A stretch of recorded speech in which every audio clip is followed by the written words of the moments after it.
Good morning. Ngasigi card message hapiting minarasi ko sabon sinumit Purnima su oire manifestation gumba tawbiba kopiba ko tawbiyo hanagi sum tawki boite khangani ko haidi kamai karma manifestation tawba yagadage habada ko ado Thursday so oibanina akoina tai ball semba natraga haidi money ball gumba semba natraga hogi tree sembani harase natraga singau sembani harase ko dum sembi be yai ko ado sum crystal gumba je hangak pa yawe ko haide amethyst leite green hapa yagadra kainaga ko ado ka shukaide green color hapa yai ko haidi green so dum green adventurance so pesha attract tawna bane ko money attract tawna green adventurance hapa yai amana pyrite hapa yai ko pyrite so hapa yai ko hapa bude sum ado options to leitraga di sum haiba ne ba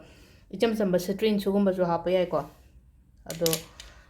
leiragabudi hapiro leitragana haidi atai amta options leitre ngon ainaga sum thagibada haidi extra hen giba yawbane badum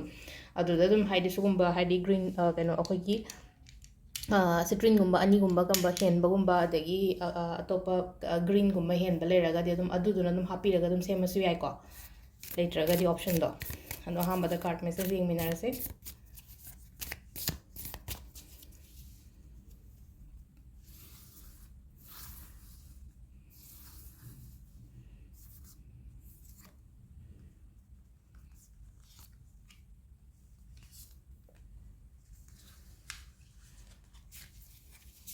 Therefore, card say card number 1, 2,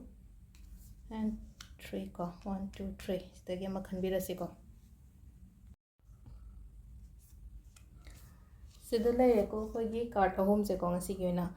ahamba ko ahamba khanba ngai gi oina haragadi ahamba se aina ngasi se keno ma chat ke tawge kaina khanba leragadi chatpiyo tawbiyo ko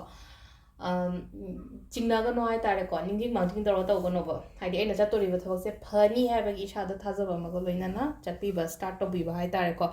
ani suba se the star in thole ko the star se tho matam sida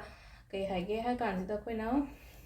ishor gi blessings lei ba hai tare ko sida ari chanbi bo oi ba do numit sigi oina hai tare ko numit sigi oina ishor na chanbi ba kopi ba adumaina oina oi afaba gumba lakpa so oi ko opportunities gumba so lakani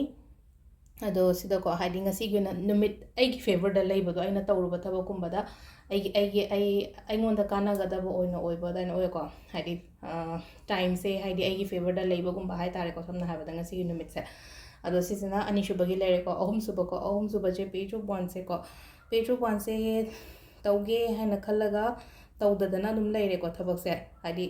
mayam ama leramgani ideas kari kra mayam ama do hadi ipang pangthok tabai type dum taw level pangthok pi do khallaga nungti gi dum khandang khallaga tawge na khallaga sung taw daba hai tar ko pangthok pi daba do thabak ingkang se hadi tawi bada hadi aina hairi ba aina khangi ba mayam do tawiyo ba thabak se ko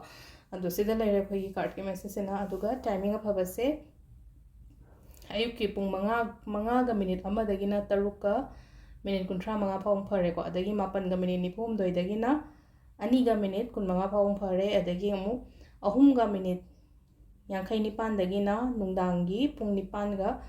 minute kun mari phawng phare ko adagi amu 13 ga minute 3 dagina 12 ga minute nifuni thoi phawa sisina amu akogi afaba timing ko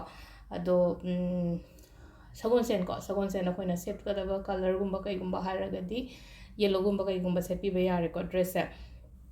aduga ataina manifestation gumba tawbo ko manifestation bade manifestation lere aina blockages gumba leibo ko pa matam da ko amana kai tawba yagadage hai kansida akogi kano aina ngarang haigi ngarang amani na share to give do haidi long gumba karpu gumba daitoro mai thado ko dum le na ko haidi paisa gi blockages gumba yamna lere gadi full moon se la tawi be ai ko ado gumba macha khara se dum practice to biro ko ado amana akoi kai tawba yagadage hai kansida ngasai ge na hai gi bado akogi ball gumba kai gumba haidi paisa ga relate oiba manifestation macha ko sagon sen oiben na sisima to biro ko ado keno gumba so avoid to bio ngasi gi oina haragadi ko non veg gumba kai gumba so yari ngai chabi da ba hai tar ko sagon sen bu jo oire purnima so tare na ko aduna miramis gumba kai gumba oina to bio ko ngasi se ko se lere ngasi video se ma'am thank you